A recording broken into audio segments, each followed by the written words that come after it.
నమో నారసింహ. భద్రాచలంలో ఉన్నటువంటి గోవింద కల్పవృక్ష నారసింహ సాలగ్రామ ఆశ్రమంలో జనవరి 18 చొల్లంగి అమావాస్య ఎంతో విశేషంగా జరుగుతుందండి.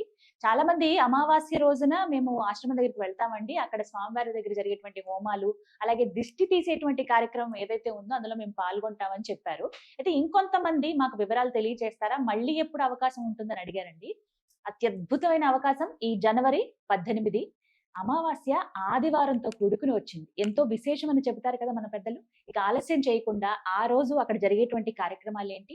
ఎవరెవరు పాల్గొనవచ్చు? ఎలా పాల్గొనాలి? ఈ వివరాలను తెలుసుకుందాం. మనతో పాటు ఉన్నారు ఆశ్రమ నిర్వాహకులు, ప్రముఖ నృసింహ ఉపాసకులు డాక్టర్ కృష్ణ చైతన్య స్వామి గురువుగారు. వారితో మాట్లాడదాం. గురుగారు నమస్కారం అండి. అమ్మ నమస్కారం అమ్మా. నమో నారసింహ. నమో నారసింహ. చాన్నాళ్ళయింది. అవునమ్మా.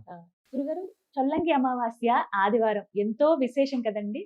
మరి ప్రతి అమావాస్య చాలా వైభవంగా జరుగుతుంది ఆశ్రమంలో. మరి ఈసారి ఏమిటి విశేషాలు? సాధారణమైనటువంటి అమావాస్యలు ఎంత విశేషము, మనకు అమావాస్య అనగానే పర్వదినము అని చెప్తాము. అంటే అది ఒక పండుగ. అంటే ఆనాడు చేసేటువంటి ఏ ఆరాధన అయినా కూడా చాలా విశేషంగా మన కుటుంబంలో ఉండేటువంటి గ్రహ ప్రభావాలను మారుస్తుంది అని చెప్తారు.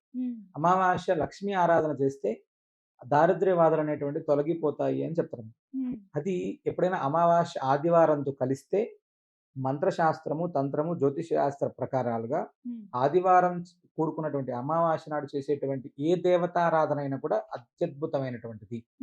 అది నృసింహ ఆరాధన అయితే అసలు పరమ ప్రామాణికంగా చాలా అత్యద్భుతమైనటువంటి గ్రహదోషాలని, ప్రయోగాది బాధలు అనేవైతే ఉన్నాయో వాటిని కూడా పటాపంచలు చేసేటువంటిది అమావాస్య. ఇక్కడ ఆదివారం అమావాస్య, అది కూడా చొల్లంగి అమావాస్య. సాధారణంగా చొల్లంగి అమావాస్య అనగానే మనందరం కూడా దాన్ని తయ్య అమావాస్య అని, మౌని అమావాస్య అని, అంటే ఆనాడు చేసేటువంటి చిన్న ఆరాధన కూడా మన జీవితంలో చాలా విశేషమైనటువంటి మార్పునిస్తుంది అని చెప్పి మన పెద్దల నుంచి కూడా వచ్చింది. అయితే ఈ అమావాస్య మన సన్నిధిలో ఏం చేస్తాం? సాధారణంగా అక్కడ దర్శనం చేసుకోవడం ద్వారా ఏం జరుగుతుంది అంటే, మామూలు రోజుల్లోనే స్వామిని అనుగ్రహాన్ని కాంక్షించేటువంటి వారు అక్కడికి వచ్చి ముడుపు కట్టి స్వామికి చేసేటువంటి ప్రదక్షిణ చేస్తేనే వాళ్ళ జీవితాలు చాలా అద్భుతాలు జరుగుతున్నాయి. అద్భుతాలు అంటే సంతానం లేనటువంటి వాళ్ళ సంతానం, ఆర్థిక స్థిరత్వం లేకుండా ఇబ్బంది పడేటువంటి వాళ్ళకి ఆర్థిక స్థిరత్వం, విద్య, ఉద్యోగం, విదేశాలు కావచ్చు, వ్యాపారాలు కావచ్చు, ఇలా ఎన్నో రకాలైనటువంటి మార్పుల్ని అక్కడ చాలా భగవంతుడు విశేషంగా అనుగ్రహిస్తాడు. అమావాస్య నాడు ప్రాతకాలంలోనే విశేషమైనటువంటి గోపూజతోటి ప్రారంభమవుతుంది. సుప్రభాత సేవ అయిన తర్వాత గోపూజ, గోపూజ అనంతరం స్వామివారికి కల్పవృక్ష నారసింహ సాలగ్రామానికి, అదే విధంగా మన దగ్గర ఉండేటువంటి విశేష సాలగ్రామాలు, ఇంకా చాలా విశేషమైనటువంటి సాలగ్రామాలన్నీ మన దగ్గర ఉన్నాయి. చతుశ్చక్ర జనార్దనం కావచ్చు, వాసుదేవం, వరాహం, మత్స్యం, కూర్మం, అదే 108 విశేషమైనటువంటి సాలగ్రామాలకి అక్కడ స్వామివారి సన్నిధిలో అభిషేకం జరుగుతాం, నవకలశ అభిషేకం. ఆ తీర్థాన్ని వచ్చినటువంటి భక్తులందరికీ కూడా మనందరం ఇవ్వడం. అదేవిధంగా ఆనాడు పెట్టేటువంటి దీపం, మన దగ్గర వీరరాఘవ దీపము అని చెప్పి ఈ చొల్లంగి అమావాస్య రోజు పెడతారు.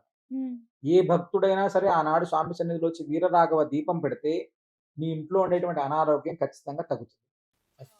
ఎందుకంటే ఇది చాలా విశేషం. స్వామి చెప్పినటువంటి మాట, మేమెవరో చెప్పింది కాదు. తమిళనాడులో వీరరాఘవ స్వామి క్షేత్రం ఉంటుంది, తిరువల్లు. అక్కడ స్వామి చెప్పారు ఈ దీపారాధన చేస్తే మంచిది. అంత విశేషమైనటువంటి ఆరాధన మన దగ్గర చేస్తాం. వీరరాఘవ దీపం భక్తులు పెట్టుకోవడానికి ఏర్పాటు చేస్తాం. అదేవిధంగా ఆశ్రమం నుంచి కూడా మనం కూడా స్వామి సన్నిధిలో ప్రత్యేకమైనటువంటి వీరరాఘవ దీపాన్ని పెడతాం. ఆ దీపారాధన దర్శనం చేసుకోవడం మంచిది. రెండవది 9 గంటల నుంచి కూడా చాలా విశేషమైనటువంటి హోమాలలో అష్టముఖ గండభేరుండ జ్వాలా నారసింహ హోమం చేస్తాం.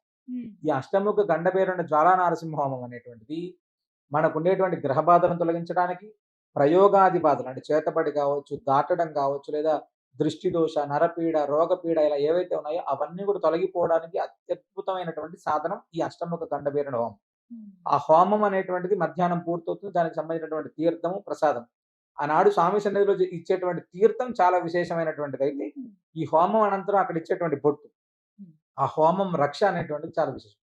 ఇవన్నీ జరుగుతున్నటువంటి క్రమంలో ఉదయం 7 గంటల నుంచి కూడా దృష్టి దోషం, భారతదేశంలో మనం చేసేటువంటి ఈ యొక్క దృష్టి దోష నివారణ పూజని చాలా మంది చూసి ఇప్పుడు వాళ్ళు ఏర్పాటు చేసుకుంటున్నారు. కానీ మన దగ్గర సుదర్శన మంత్రాత్మకంగా మన్యు సూక్తము, సున్నాల పన్నము, ఇలా విశేషమైనటువంటి మంత్రాలతోటి అభిమంత్రించబడినటువంటి ఆ దృష్టి కొబ్బరికాయ, ఆ కుండతోటి ప్రత్యేకమైనటువంటి పూజ చేసినటువంటి దాన్ని దృష్టి తీస్తారమ్మ. మేము ఎప్పుడైతే తీయడం ప్రారంభం చేసినప్పటి నుంచి చాలా సార్లు చూసాము. అంటే ఎక్కడెక్కడో ప్రాంతాల నుంచి చాలా ఆరోగ్యంలో విపరీతమైనటువంటి ఇబ్బందులు ఉన్నటువంటి వాళ్ళని బ్రహ్మాండం చూసాం. మా దగ్గర లక్ష్మీపురం అని మా భద్రాచలానికి పక్కనే ఒక ఊరు ఉంటుంది. అక్కడ ఒక అబ్బాయి తాటి చెట్టు నుంచి కింద పడ్డాడు. తాటి చెట్టు పైన నుంచి కింద పడితే అసలు బతకడమే అసాధ్యం.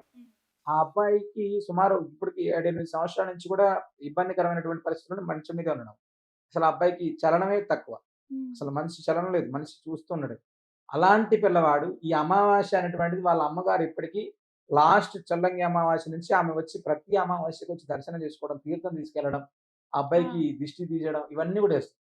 ఆ అబ్బాయిలో చాలా విశేషమైనటువంటి మార్పొచ్చింది. అది అంటే ఏదైనా కూడా మనం ఖచ్చితంగా మార్పు కావాలి అనేటువంటి తాపత్రయం మన దగ్గర ఉంటే, స్వామిని దర్శించే ఖచ్చితమైనటువంటి మార్పుని మనం చూడొచ్చు. ఇదంతా కూడా ఉదయం 7 గంటల నుంచి కూడా రాత్రి 7 గంటల దాకా కొనసాగుతూనే ఉంటుందమ్మా. ఈ హోమం పూర్ణావతి అయిన తర్వాత అన్నప్రసాదం అనేది. అన్నిటికంటే ఇంకొక విశేషం ఏంటంటే అక్కడ వైనతేయ హోమం, గరుడ ప్రసాదం. మనం చివరి అక్షయ తృతీయ, అంతకుముందు అక్షయ తృతీయ నుంచి జరుగుతున్నటువంటి ప్రక్రియ. గరుడ హోమం అనేటువంటిది నిర్వహించి ప్రత్యేకంగా గరుడ మూలమంత్రంతోటి హోమం చేసిన తర్వాత మధ్యాహ్నం 3 గంటల తర్వాత గరుడ హోమం చేసి ఎవరైతే సంతానంలో ఇబ్బంది పడుతున్నారో వాళ్ళందరికీ కూడా గరుడ ప్రసాదం ఇవ్వడం జరుగుతుంది. ఇది ఎవరైనా అనుకుంటారు నార్మల్ గా ఎప్పుడైనా బ్రహ్మోత్సవం, పవిత్రోత్సవం ఇలాంటి ఉత్సవాల్లో కదా గరుడ ప్రసాదం ఇచ్చేది అని. మేము ప్రత్యేకంగా ప్రతి హిందూ కుటుంబంలో ఖచ్చితంగా సంతానం ఉండాలి. ఆ యొక్క కుటుంబాలు సుఖ సంతోషాలతో వెల్లివిరియాలంటే వాళ్ళ ఇంట్లో సంతానం ఉండాలి. దానికి కంకణం కట్టుకొని ప్రతి కుటుంబం ఆనందంగా ఉండాలి అనేటువంటి సంకల్పంతో ప్రత్యేకంగా ఈ హోమం చేస్తున్నాం. ఆ హోమం అయిన తర్వాత గరుడ ప్రసాదం ఇస్తున్నాం. భగవంతుడి దయ వల్ల ఇప్పటికి కొన్ని వందల వేలాది మంది ఇళ్లలో సంతానవతులైనటువంటి వాళ్ళు చాలా స్వామి సన్నిధికి వచ్చి స్వామి సన్నిధిలో పేరు పెట్టుకున్నటువంటి వాళ్ళు నామకరణం, అక్షరాభ్యాసం, అన్నప్రాసన చేసుకునేటువంటి వాళ్ళ సంఖ్య పెరుగుతూనే ఉన్నాం. ఇప్పటికి మేము చూస్తూనే ఉన్నాం. ఎందరో ఇబ్బంది ఉన్నారు, తప్పకుండా రండి. మేము అక్కడ ఎలాంటి ఖర్చు లేదు కదా. హోమం, ఆ ముడుపు, ప్రసాదం, గరుడ ప్రసాదం ఎవరికైనా ఉచితంగా ఇస్తారు. తీసుకొని వెళ్తే మనం ఏ డాక్టర్ దగ్గరికి వెళ్ళినా కూడా అన్ని రకాలైనటువంటి పరీక్షలు పూర్తయిన తర్వాత వాడు చెప్పేటువంటి మాట దేవుడు దయ, భగవంతుడి దయ ఉంటే అవుతుందండి. మేము ఆ దయ అనేటువంటిది అక్కడ ఫ్రీగా ఇస్తున్నాం. స్వామి అనుగ్రహంతో దయ అనేటువంటి ఫ్రీగా వస్తుంది ఆ ప్రసాదం రూపంలో. తప్పకుండా వచ్చి తీసుకోండి. మార్పు వస్తే మన ఇంట్లో అంతకు మించినటువంటి ఆనందం ఇంకొకటి ఉండదు కదా. కాబట్టి ఇవన్నీ కూడా మన అమావాస్య నాడు చూసుకోవచ్చాము. మనకు మంత్రశాస్త్రం చెప్పేటువంటి అత్యద్భుతమైనటువంటి అమావాస్యలలో చొల్లంగి అమావాస్య ఒకటి. అది ఆదివారంతో కూడుకొని ఉండడం వలన అత్యంత విశేషం. ఎందుకంటే అమావాస్య నాడు నదీ స్నానం చేస్తే మంచిది అని చెప్తారు. మనకు భద్రాచల దివ్యక్షేత్రంలో నదీ స్నానం చేయడానికి అవకాశం ఉంది. అత్యద్భుతమైనటువంటి క్షేత్రం. అదేవిధంగా మనం చేసేటువంటి హోమం కూడా గోశాలలో చేసేటువంటి చిన్న జపమే మనకు అద్భుతమైనటువంటి ఫలితం ఇస్తుంది అని చెప్తారు. అదేవిధంగా క్షేత్రం అది ఒక అద్భుతమైనటువంటి క్షేత్రంలో, గోశాలలో, నదీ తీరంలో చేసేటువంటి మన హోమం ఆనాడు స్వామిని దర్శించుకోవడం అనేటువంటిది నిజంగా మన పూర్వజన్మ సుకృతం అనేటువంటిది ఉంటే ఆ ప్రాంగణంలో మనం అడుగుపెట్టి స్వామిని దర్శించి ఆ వీరరాగ హోమంలోను, అదేవిధంగా అష్టముఖ గండభైరవ జ్వాలానరసింహ హోమంలో పాల్గొనడానికి అవకాశం ఉంటుంది. ఇది ఆనాడు జరిగేటువంటి ప్రక్రియ. మరి ఎలా పాల్గొనాలండి? ఎవరెవరు పాల్గొనొచ్చు? ఎవరైనా ఏ ప్రాంతం నుంచి అయినా కూడా వచ్చి స్వామి సన్నిధిలో నిద్ర చేయాలనుకునేటువంటి వాళ్ళు నిద్ర చేసి స్వామి సన్నిధిలో హోమంలో పాల్గొని వెళ్ళొచ్చమ్మా. ఇది అక్కడ నిద్ర చేయడానికి శనివారం రాత్రి వచ్చి పడుకొని ఆదివారం హోమం చేసుకొని వెళ్ళేటువంటి వాళ్ళు చేసుకోవచ్చు.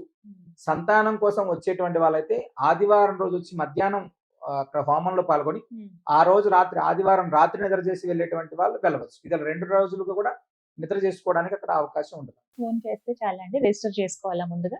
ఫోన్ చేసి వస్తే వాళ్ళకి ఏదైనా డౌట్స్ ఉంటే వివరాలు తెలుసుకోవచ్చమ్మా. ముందు రోజే వస్తే పూర్తి వివరాలతో అక్కడ ఏం చేయాలి అంటే ముడుపు కట్టాలి, దిష్టి తీయించుకోవాలి, లేదా మన ఇంట్లో వ్యాపార సంస్థలకి అక్కడ ప్రత్యేకంగా ఆనాడు సుదర్శన హోమం చేసినటువంటి కొబ్బరి బోండం ఇస్తారమ్మా. అంటే ఎవరైతే హోమంలో పాల్గొన్నారో వాళ్ళందరికీ కూడా సుదర్శన హోమం చేసి ఇంట్లో అలక్ష్మి దోషం ఉంటుంది లేదా వ్యాపార సంస్థల్లో ఉంటుంది, అవన్నీ కూడా తొలగిపోవడానికి ప్రత్యేకంగా బూడిద గుమ్మడికాయ, తర్వాత అదేవిధంగా కొబ్బరికాయ, కొబ్బరి బోండా, దిష్టి గట్టిక అంటే ఇంటికి కట్టుకోవడానికి ఒక పట్టిక, ఇవన్నీ కూడా ఆనాడు మనం ఇవ్వడం జరుగుతుంది వాళ్ళందరికీ కూడా. అంటే మన శరీరంలో ఉండేటువంటి ఇబ్బంది పోవాలి, శరీరం పైన ఇబ్బంది పోవాలి, మన ఇంట్లో పోవాలి, వ్యాపార సంస్థలలో పోవాలి. అన్నిటి దగ్గర అలక్ష్మి దోషం పోతే ఆటోమేటిక్ గా సుఖ సంతోషాలతో ఆ ఇల్లు ఉంటుంది. అది మన యొక్క చేసేటువంటి ప్రక్రియ. ఆదివారం రావడం ఇంకా విశేషం. ఇన్ని కార్యక్రమాలు జరుగుతాయి ఆ రోజున. చివరిగా ఇంకొక సందేహం ఏంటంటేనండి, ముడుపు గురించి అడుగుతారు. మరి అమావాస్య రోజు ముడుపు కట్టొచ్చా అండి అని? అమావాస్య రోజు ఎక్కువ మంది కడతారమ్మా అక్కడ. అంటే 365 రోజులు ఏ రోజైనా ముడుపు కట్టొచ్చు. అమావాస్య నాడు కట్టేటువంటి వాళ్ళే కొన్ని వేల మంది ఉంటారు అక్కడ. ఎందుకంటే అన్ని కార్యక్రమాలని మనం అమావాస్యలో దర్శించుకోవచ్చు. గోపూజ, స్వామివారికి అభిషేకం, సుదర్శన హోమం, ముడుపు, సంతాన ప్రసాదం ఇలా అన్ని రకాలైనటువంటివి ఉంటాయమ్మా. కాబట్టి ఆనాడే స్వామి సన్నిధి కొన్ని వేలాది మంది వచ్చి దర్శనం చేసుకుంటారు. ఆ ఆదివారం అమావాస్య కాబట్టి ఇంకా ఎక్కువ మంది వచ్చి కట్టుకోవడానికి కూడా అవకాశం ఉంటుంది. ఆ రోజు రావచ్చు. ఇదొక సందేహంగా ఉండిపోతుంది. అంటే మంచి రోజు చూసి కట్టుకోవాలా అండి ముడుపు ఏమైనా అని అడుగుతుంది. అదే మంచి రోజు అక్కడ. అంతే. అవునమ్మా. అమావాస్య. కానీ చాలా విశేషమైన రోజు. నేను కూడా ఆ రోజు రావడానికి ప్రయత్నిస్తాను గురువుగారు. తప్పకుండా రండి. స్వామి అనుగ్రహం. ధన్యవాదాలండి. విన్నారు కదా గురువుగారు చాలా చక్కగా వివరించారు. అందరూ ఎంతగానో ఎదురు చూసేటువంటి రోజు, అందరికీ ఎంతో ఉపయోగకరమైన ఫలితాలను అందించేటువంటి రోజు అని చెప్పుకోవచ్చండి. ఎంతో విశేషం ఆదివారం అమావాస్య రావడం. ఈ మౌని అమావాస్య, చొల్లంగి అమావాస్య అని కూడా అంటారు. మరి ఈ రోజున అక్కడ జరిగేటువంటి కార్యక్రమాలన్నీ కూడా చాలా వివరంగా తెలియజేశారు గురువుగారు. 1కి 2 సార్లు వీడియో చూడండి. ఎవరికైతే ఇలాంటి ఇబ్బందులు పడుతున్నారో వారికి ఫలితం ఉంటుంది కాబట్టి వాళ్ళకి ఈ వీడియోను కూడా ఫార్వర్డ్ చేయండి. నేను స్క్రీన్ మీద నంబర్స్ అందిస్తాను ఆశ్రమానికి సంబంధించి. మీరు కాల్ చేసి వివరాలు కనుక్కోండి. ముందు రోజు రాత్రి మీరు వెళ్లి అక్కడ నిద్రించే అవకాశం ఉంటుంది. అక్కడ ఏర్పాట్లు ఉంటాయి కాబట్టి మీరు ముందుగా కనుక్కొని ముందుగా ఒక్కసారి ఇంటిమేషన్ ఇస్తే అక్కడ మీకు ఏర్పాట్లు కూడా అన్ని చేస్తారు. అలాగే నిత్యాన్నదానం ఉంటుంది కాబట్టి భోజనానికి ఎలాంటి ఇబ్బంది ఉండదు. అదైతే ఖచ్చితంగా చెప్పగలను. నేను ఎన్నో సార్లు చూసి వచ్చాను కాబట్టి మరి ఆ రోజు ఎంతో విశేషవంతం అండి. నేను అడ్రస్ కూడా ఇస్తాను క్లియర్ గా. ఇక ఏమాత్రం సంకోచించకుండా చక్కగా వెళ్ళొచ్చు, నదీ స్నానం చేయొచ్చు, రాముల వారి దర్శనం కూడా చేసుకోవచ్చు. ముందుగా ఇక్కడ హోమం ఈ కార్యక్రమంలో పాల్గొనాలనుకునే వాళ్ళు మాత్రం ముందుగా ఒకసారి ఫోన్ చేసి అయితే వివరాలు చెప్పండి. అదే నేను కోరుకునేది. ముఖ్యంగా ఎవరైతే వస్తారో ఆ రోజు అందరం నేను కూడా అక్కడ మీ అందరినీ కలుస్తాను. నమస్కారం.